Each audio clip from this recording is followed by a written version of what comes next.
இவங்க வாழ்க்கையில திருமண வாழ்க்கையில அடிக்கடி அதிருப்தி ஏற்படுது அப்படிங்கிறீங்க. ஆனா நாங்க பார்த்த வரைக்கும் சில பேர் ரொம்ப ஒத்துமையா திருமண வாழ்க்கை நடத்துறாங்களே. அப்ப நீங்க சொல்ற கருத்து மாறுபட்டு இருக்குதே. அதுக்கு நீங்க என்ன பதில் சொல்றீங்க? அப்படி இருந்தா 2 பேத்துல யாராவது ஒரு உடல் ஆரோக்கியம் கெட்டு போயிருக்கிறத நாங்க அனுபவத்துல பாக்குறோம். 2 பேத்துல யாராவது ஒருத்தர் உடல் ஆரோக்கியம் கெட்டு போயிருக்கும் போது இவங்க ஒத்துமையான குடும்ப வாழ்க்கை நடத்துற மாதிரி வெளியே தெரியும். சரி, அது இல்லையே, 2 பேரும் நல்ல உடல் ஆரோக்கியமா இருக்கிறாங்களே, அதையும் நாங்க பார்த்திருக்கோமே.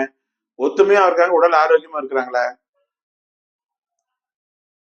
உடல் ஆரோக்கியமா இருக்கிறதுனால நீங்க ஒத்துமை அதிகமா இருக்கு நீங்க பாக்குறீங்க. ஆனா இவங்க இருவரும் நல்ல உடல் ஆரோக்கியமா இருந்தா அவங்களுக்குள்ள ஒற்றுமை கொஞ்சம் குறைஞ்சும் இருக்கும், பூசல்கள் அதிகமா இருக்கும். உடல் ஆரோக்கியம் நல்லா இருந்தா கூட ஒற்றுமை குறைஞ்சிருக்கும், பூசல்கள் அதிகமா இருக்கும். ஒரே வீட்டுக்குள்ள 2 பேரும் தனிமையா வாழ்றது மாதிரி இருக்கும்.